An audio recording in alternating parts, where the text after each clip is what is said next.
गांव धूपपुर। नाम सुनते ही एक शांत और सीधी सादी जिंदगी की तस्वीर मन में उभर आती थी। मिट्टी के कच्चे रास्ते, कुएं से पानी भरती औरतें, दूर तक फैली हुई सरसों की खेतियां और गांव के बीचों बीच खड़ा एक बूढ़ा नीम का पेड़। नीम का वही पेड़ जिसकी छांव में बैठते ही मन को शांति मिलती थी। उस पेड़ के नीचे एक पुरानी लकड़ी की बेंच थी और रोज सुबह वहां एक बूढ़ा आदमी बैठा करता था, शिवलाल बाबा। सफेद झक धोती, झुर्रियों से भरा चेहरा, कांपते हाथों में लकड़ी की छड़ी और एक मुस्कान जो किसी के भी दिल को छू जाए। पूरे गांव में कोई दुखी हो या परेशान, पहले बाबा के पास ही जाता था। बाबा के पास कोई किताब नहीं होती थी, कोई दवाई नहीं होती थी, बस अनुभव होता था।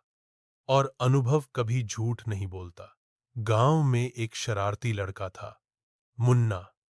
माँ बाप मजदूरी करते थे, घर में छत थी, लेकिन खाने के लिए 2 वक्त की रोटी भी मुश्किल से मिलती। मगर मुन्ना के चेहरे पर कभी शिकन नहीं होती। खेलते कूदते वह अक्सर बाबा के पास जा बैठता था। एक दिन मुन्ना ने पूछा, बाबा, ये नीम का फल तो बड़ा कड़वा होता है, कोई इसे खाता भी है क्या? बाबा मुस्कुराए, आंखों में एक गहराई थी। कड़वाहट से ही तो असली मिठास की समझ आती है बेटा। मुन्ना चौंका।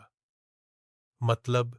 बाबा बोले, जैसे नीम का फल बिना स्वाद के मीठे फलों से ज्यादा असरदार होता है, वैसे ही जिंदगी की सच्चाइयां भी कड़वी होती हैं, पर जरूरी होती हैं। उस दिन मुन्ना कुछ नहीं बोला, लेकिन उसकी आंखों में कुछ बदल गया था। अगले दिन बाबा ने मुन्ना को पास बुलाया और उसे एक पुरानी बांस की टोकरी दी। इस टोकरी में हर दिन सुबह सुबह नीम के पेड़ के नीचे से 10 फल उठाकर डालना। जब ये टोकरी भर जाएगी, तब तुझे मैं एक बहुत बड़ा रहस्य बताऊंगा। मुन्ना ने पहले तो सोचा, ये भी कोई खेल है, लेकिन वो रोज सुबह उठता, पेड़ के नीचे आता और बिना किसी शिकायत के 10 नीम के फल टोकरी में डाल देता। पहले कुछ दिन तक उसे मजा आया, फिर धीरे धीरे उब भी होने लगी। मगर बाबा की बातों की याद ने उसे रोक लिया। कड़वाहट से ही मिठास का महत्व समझ आता है। 21 दिन बीते और टोकरी भर गई। बाबा ने एक रात उसे पास बिठाया। चांदनी रात थी, चारों ओर सन्नाटा। मुन्ना, बाबा बोले, तू जानता है तूने क्या किया? नीम के फल उठाए बस? नहीं बेटा, तूने बिना किसी इनाम की उम्मीद के मेहनत की। तूने नियम और धैर्य की कीमत समझी। यही सच्चा जीवन है। मुन्ना चुपचाप सुनता रहा। फिर बाबा ने टोकरी के नीचे से एक लिफाफा निकाला। मुन्ना की आंखें फैल गईं। वह लिफाफा बाबा की वसीयत थी।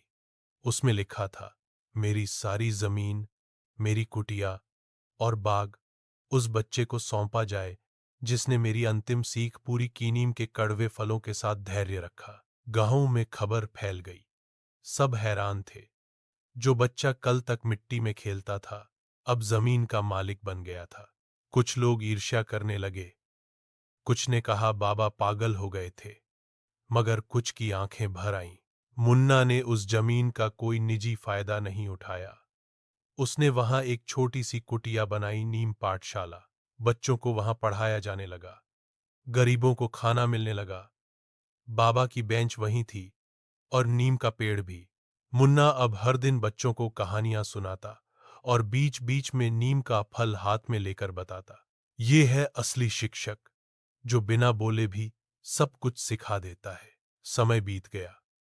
मुन्ना बड़ा हुआ, मगर हर साल उस दिन जब वसीयत मिली थी, वह वही पुरानी टोकरी लेकर आता और 10 नीम के फल चुनता। गांव के बच्चों ने एक बार पूछा, चाचा, अब तो आप अमीर हो, फिर भी नीम क्यों चुनते हैं? मुन्ना मुस्कुराया और बोला, क्योंकि नीम मुझे याद दिलाता है कि जिंदगी की सबसे कीमती चीजें अक्सर कड़वी होती हैं, पर वही सबसे असरदार होती हैं। धीरे धीरे मुन्ना खुद शिवलाल बाबा बन गया। नीम का पेड़ अब बूढ़ा हो चला था, मगर उसकी छाम आज भी वैसी ही थी। और हर बार जब हवा चलती, नीम की पत्तियों की सरसराहट में बाबा की आवाज सुनाई देती। कड़वाहट से डरना नहीं, उसी में असली मिठास छुपी है। मेरे प्यारे दोस्तों, अगर आपको मेरा कंटेंट पसंद आता है तो कृपया मेरे यूट्यूब चैनल को सब्सक्राइब करना न भूलें। आपके समर्थन के लिए बहुत बहुत धन्यवाद।